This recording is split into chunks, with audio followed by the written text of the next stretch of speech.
All right, welcome back to College Football Addiction. Drake C. Toll with us, locked on Big 12. Drake, let's start with this. Realignment rumors never stop. It doesn't matter what day it is, what part of the calendar it is. Is Utah going to the Big Ten?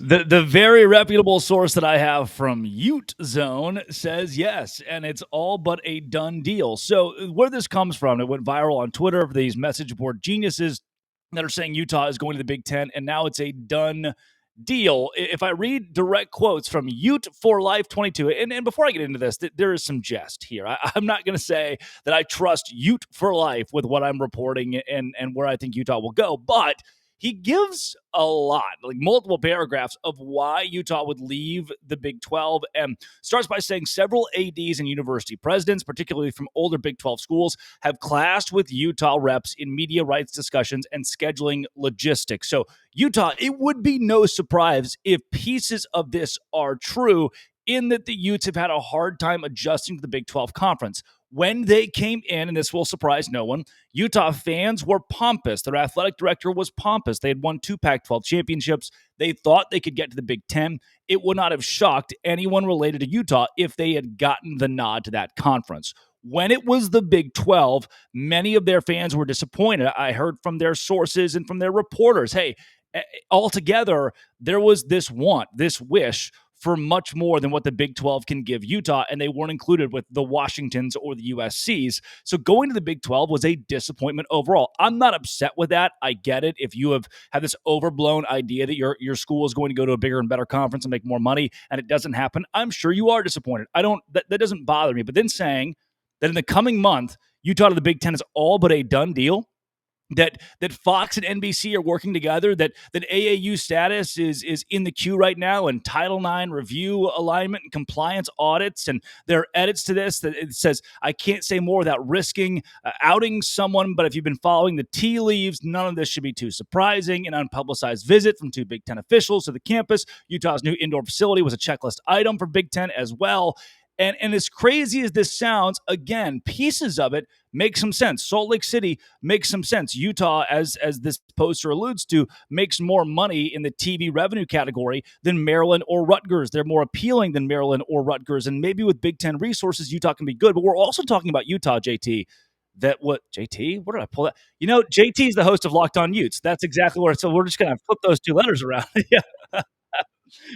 TJ, what we're talking about, whether it's you or JT Westerfield of Locked On Utes, what we're talking about is a Utah team that finished 11th in football, 14th in basketball. They've been last place in baseball over the course of the last few weeks in the Big 10 and the Big 12. How are you going to go to the Big 10 and translate immediately, right? That would be the one question I have if I'm anyone. Tony Petitti at the top of the conference. How are you going to take what was a mediocre to bad slate in the Big 12 in revenue sports and translate them positively to the Big 10? Utah had a much better shot this time last year at a conference upgrade. They don't today, TJ or JT or whoever you are. I watched your face as you said that. Immediately questioned myself. The consternation that hit your face is kind of the same consternation that I have of Utah going to the Big Ten right now. So maybe it works out well.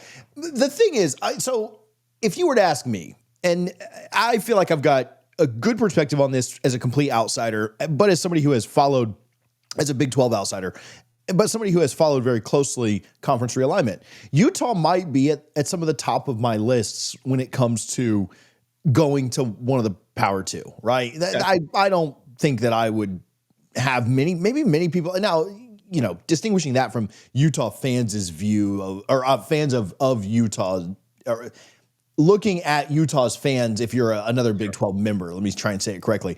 They might not like those people, but I think even most Big 12 people would probably say, yeah, Utah would probably be on the top of a list, right? And so they would be a team that could maybe work out there. The problem you run into is, do they work better than a Florida State? Do they work better than a Clemson? Do they work better than a Miami? Do they work better than a Georgia Tech? I think that's kind of where you're getting to that range of, well, what about North Carolina? What about Virginia and some of these big flagship programs in other places? That's where I start to question. Now, not to say that Utah couldn't be kind of on par with the Georgia Tech, but I don't know that I'd put Salt Lake up against Atlanta, from that perspective. And so, yeah, could Utah work? Certainly. Are they the next out? I don't know. That seems like a little bit of a stretch to me. Now, maybe the one big factor being that the ACC, though they lessened things with their members to get out, I don't know that any of them are still super close unless ESPN facilitates a deal. And the only way I see ESPN facilitating a deal is to go to the SEC for certain members, right? I don't see them saying like, hey, Fox, let's, scratch your back a little bit. So I don't know. I think Utah could work. I don't see them working before, again, a Florida State, a Miami, a Virginia, a North Carolina. When you get out into the Georgia Techs, the Louisvilles, others, yeah, they'd be kind of in that range, but I don't think they'd demand what others on the East Coast demand. That's not a Big 12 shot. That's not a Utah shot. Those are just my thoughts. And TJ, to talk about this in less of a vacuum and more of the context of the last 4 years of realignment news, the MHVER guy on Twitter was kind of the first one to release USC and UCLA going to the Big Ten. And we all thought, okay, who's this nameless guy on the Bird app that's spewing stuff about these two schools going to a major conference outside of the Pac-12? It's exactly what happened. So I don't want to discount the fact that there are people who have sources and knowledge that goes beyond what the everyday man does. And sometimes they use anonymous sites or anonymous names to put that information out there. But here's where I think this whole thing, you already mentioned Florida State is much higher up there, but where the whole thing falls apart for me in this exact sense is the direct quote from the poster. The behind the scenes, he says, issues with us in the Big 12 are far worse than what's being portrayed. We've been looking at options since joining the Truck Stop 12. I think that now you're starting to get an emotional response out of this report, which included looking at options of going independent. I don't think Utah ever would have done that. Here's where I start poking holes. He also says, I don't know how this deal was able to be made. I don't know how the Big Ten can go to 19 or who would be the 20th. I don't know what the buyout looks like. I don't know how many concessions they're giving the Big Ten to join. So this is just a guy who I believe has some validity in that the Big 12 and Utah have not had the best friendship, the best partnership so far, and that early on, it's been tough to get the two to cooperate perfectly. You saw their athletic director publicly say they were happy to be in the Big 12. Then after officiating snafus, what he thought to be officiating snafus, he said they weren't in that current moment. And that created a whole firestorm. So I'm not shocked to hear half of this.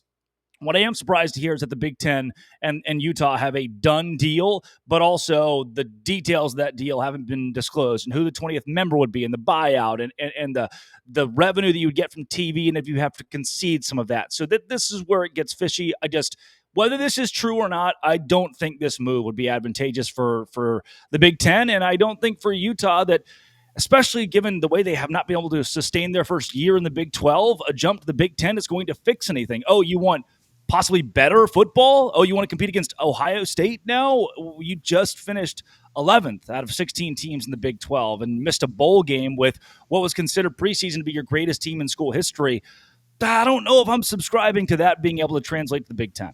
Yeah, I have a tough time seeing them get to the Big Ten and have more success because what's going to happen is they are going to have to take less money, right? If UCLA had to come, if Oregon and Washington had to come in at lower shares, they're talking about would Florida State have to come in at lower share? Like what would that look like? I don't know that Utah's getting a quarter of a share in the Big Ten, right? And so how does that translate, right? Like, and then you're having to compete with that kind of, maybe not an SEC type schedule, but a pretty tough schedule if Ohio State and Michigan and Indiana and Illinois and some of these programs get put on, Oregon, USC get put on your schedule. They're kind of in a better spot in the Big 12 if we can just be honest. Now, if they can go on a run of which I don't predict this, but if they can go on a run of winning 3 or 4, 5, 6 of the next 10 Big 12 championships and they can consistently be in the playoff and kind of prove that like, hey, last year was a blip on the radar and just a fluke. We are going to be the dominant team in the Big 12. I'm sure they will get looks like that, but you got to have some success to go with it first. And, you build some of that up and I think you're in a good spot. I don't know, man. It seems crazy to me to think that they would be just jumping out right now. I don't see it happening here, but I applaud the guy for taking a half hour to write a bunch of words on a fan forum site.